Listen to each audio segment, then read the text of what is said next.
Assalamualaikum warahmatullahi wabarakatuh. Saya sedikit saja, kami dari Purnawirawan mengharap dengan sangat kepada Bapak Rizal Ramli di tengah-tengah COVID yang kita hadapi. Saya mohon dengan sangat Bapak Rizal tidak henti-hentinya membantu pemerintah tentunya dengan cara bagaimana yang Bapak Rizal memiliki kemampuan, saya percaya, agar kita bisa segera keluar dari krisis ini,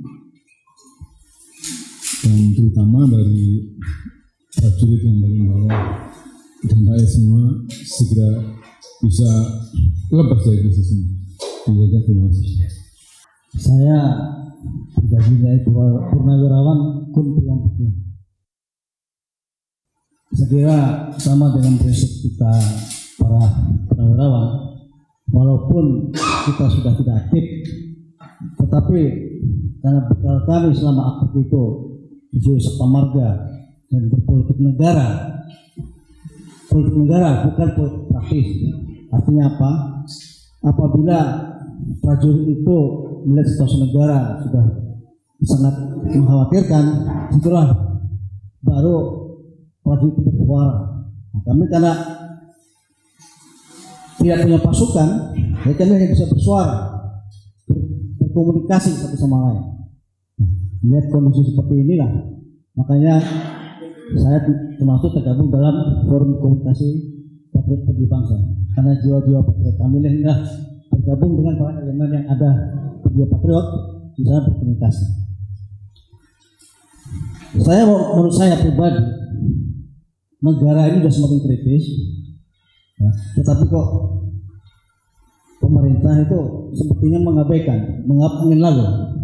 Ini sangat bahaya. Rakyat sudah gelisah, tapi masih antang-antang. Inilah kegelisahan kami di situ. Kemana kami akan menyuarakan? Ya, satu jalan melalui komunikasi, kami mencari suatu postur. Ya, alhamdulillah kita banyak postur lain, tidak ada Pak Rizal melalui aja. Tapi ya ini karena kami sekarang ini bersilaturahmi salah satu seperti itu. Mungkin kami juga bertemu dengan tokoh yang lain nantinya di FKP. Mungkin itu yang saya sampaikan. Terima kasih. Wassalamualaikum warahmatullahi wabarakatuh. Mayoritas purnawirawan TNI dan ABRI itu masih sangat loyal terhadap Undang-Undang Dasar kita dan Pancasila. Benar saya kira. Nah, kegelisahan ini bisa dilihat dari satu sisi bagaikan kondisi menjelang tahun 65. Pada waktu itu ya PKI lawan kalangan agama, lawan ABRI, dan lawan juga kalangan intelektual dan nasional. Itu kondisi politik hari ini nyaris kayak begitu. Secara ekonomi ini seperti krisis 98 plus. Karena waktu 98 yang kepukul itu yang besar-besar. Di daerah-daerah pada saat rupiah jatuh dari 3.000 ke 15.000, di daerah-daerah malah booming. Ekspor sawit, ekspor coklat, ekspor vanili, dan kaya raya itu orang di luar Jawa. Di Jawa memang susah sekali. Nah, hari ini tidak ada lagi kapasitas berlebih, excess capacity. Jadi walaupun rupiah anjlok, nggak ada peningkatan ekspor dan sebagainya. Dan ini bapak-bapak udah 6 bulan. Sebelum krisis, ekonomi Indonesia udah turun. Dengan adanya corona makin turun lagi. Dan dengan cara nanganin yang amatiran ini, dengan kelemahan kepemimpinan dan visi, bisa-bisa krisis ini akan lama lagi, bisa 1,5 tahun lagi. Dan saya yakin rakyat kita nggak siap.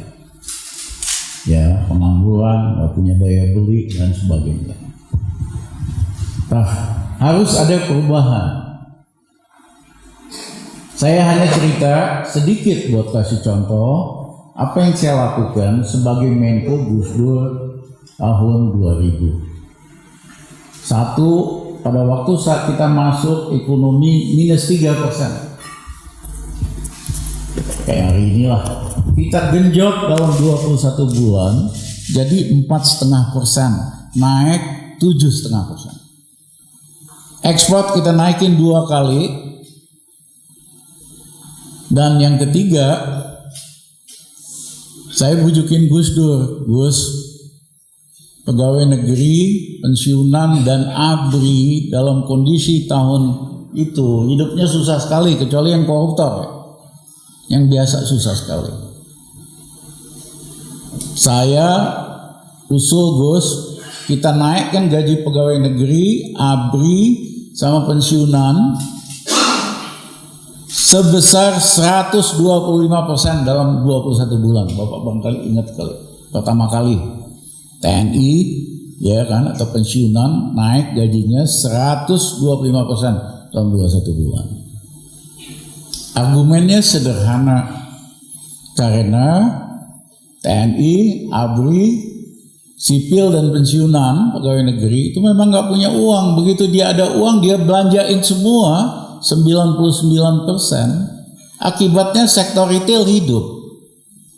Akibatnya akhirnya ekonominya hidup.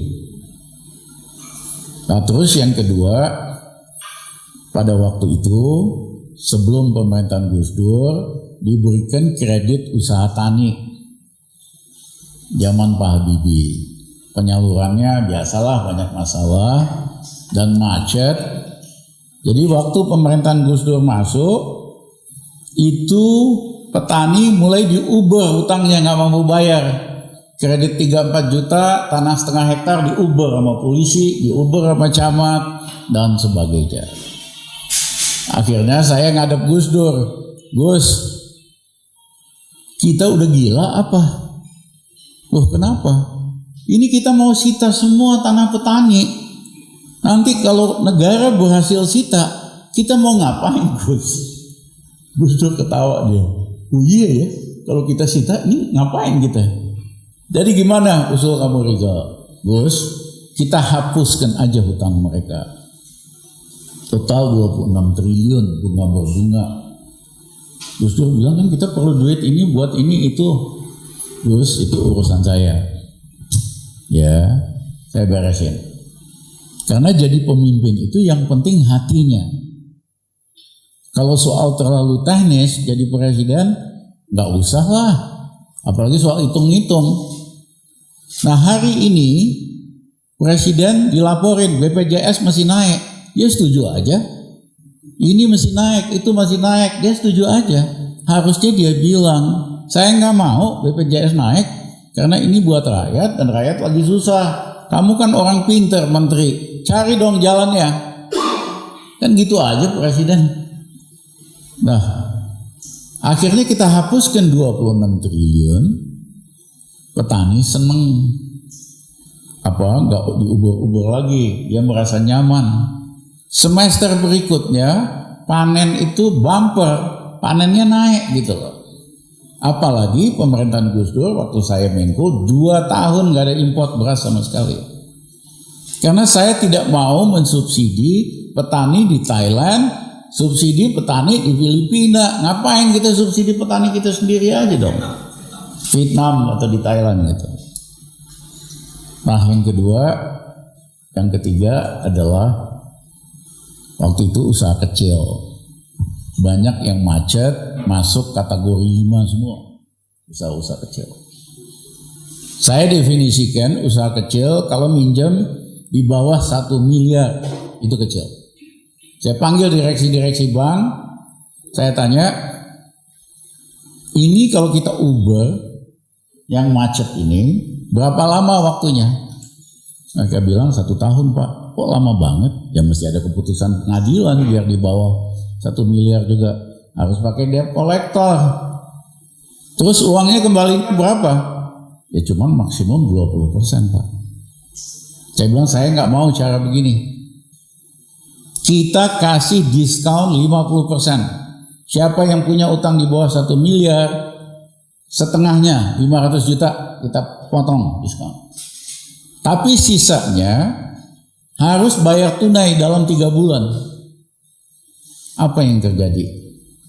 3 bulan kemudian di Urut Mandiri lapor, Pak Ramli, kita terima uang 1,5 triliun lebih. Ternyata pengusaha kecil ini begitu dikasih diskon 50%, kapan lagi dia jual tanahnya, minjem sama adiknya, ya kan, jual mobil, dia bayar tuh tunai 500 juta. Di Urut BRI lapor sama saya, Pak, 1 triliun lebih. Total semua bank termasuk swasta 7 triliun lebih. Ya, baliknya 50% lebih besar dengan konvensional.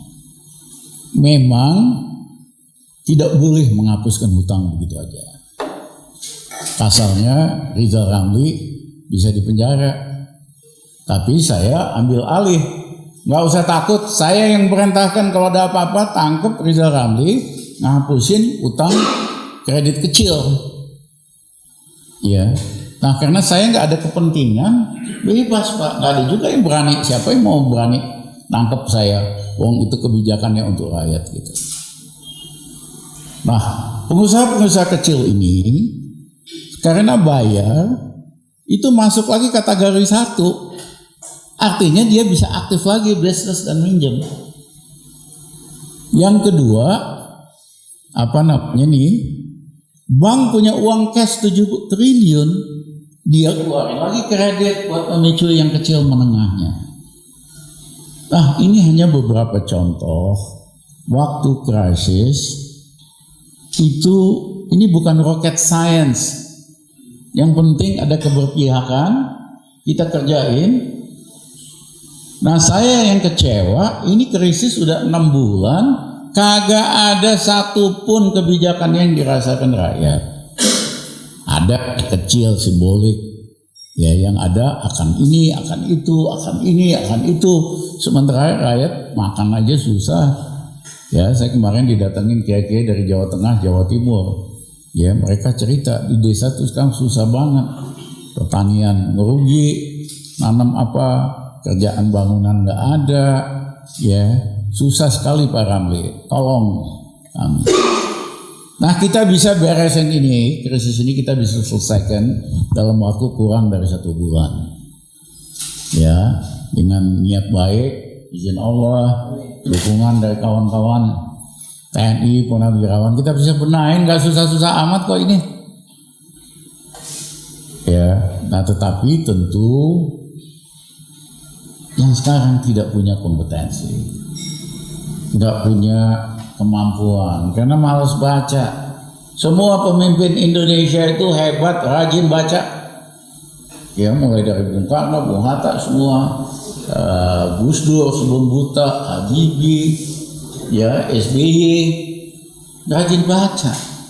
Bahkan Pak Harto yang pendidikannya cuma SD loh, setiap hari baca tuh 200 halaman.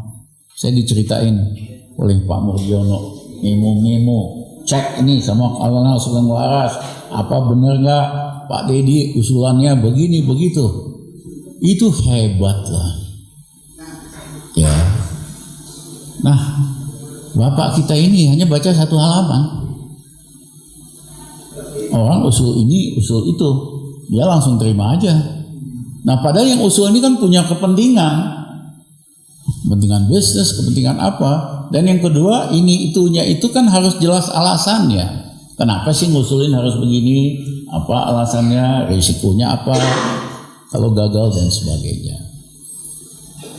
Tetapi saya ingin mengatakan kepada bapak-bapak, pemimpin itu justru diuji pada waktu krisis. Kalau dalam kondisi normal cukup general manager, a leader is tested in crisis time. Pemimpin itu diuji pada waktu krisis. Nah, saya berikan contoh, presiden paling hebat di Amerika namanya Franklin Roosevelt. Dia ini anak orang kaya, tapi karena folio kakinya buntung satu. Jadi kalau dia mau jalan sampai ke situ, itu latihan berbulan-bulan, jatuh, bangun. Orangnya itu ulet banget. Dia nggak mau kalah dengan fakta bahwa dia pincang kakinya. Ya, folio. Nah, pada waktu itu Amerika 10 tahun ekonominya anjlok, rakyat susah, terpilihlah Roosevelt. Roosevelt balikkan situasi itu, ekonomi Amerika dia paksa tumbuhkan dari tadinya nomor 7 di dunia jadi nomor 1 di dunia. Amerika menang perang dunia kedua, presiden satu-satunya yang kepilih 3 kali. Ya, jadi kalau dia pimpin sidang kabinet misalnya, ada menterinya, jenderalnya yang bilang nggak bisa Pak Presiden, nggak bisa. Dia berdiri, dia paksain berdiri, walaupun gemeteran kita. Saya buktikan dari nggak mungkin saya bisa jalan walaupun nggak jauh. Kalau kamu jadi menteri saya, jenderal saya, jawabannya nggak mungkin, kamu nggak pantas jadi jenderal saya dan nggak pantas jadi menteri saya. Lalu dia jatuh. Inilah pemimpin yang nunjukin arah Amerika jadi raksasa. Yang saya mau katakan hari ini, krisis ini ujian bagi bangsa kita. Kalau kita, ya kan, dapat pemimpin yang hebat di segala level, insya Allah Indonesia akan keluar lebih hebat, lebih dahsyat, karena kita punya semuanya. Jadi itu Bapak-bapak Ibu, saya bangga Bapak-bapak walaupun udah pensiun, semangatnya kalah dari anak muda, idealismenya juga hebat. Ya, tidak seperti sebagian jenderal atau mantan jenderal yang sibuk ngurusin bisnis dia sendiri. Terima kasih.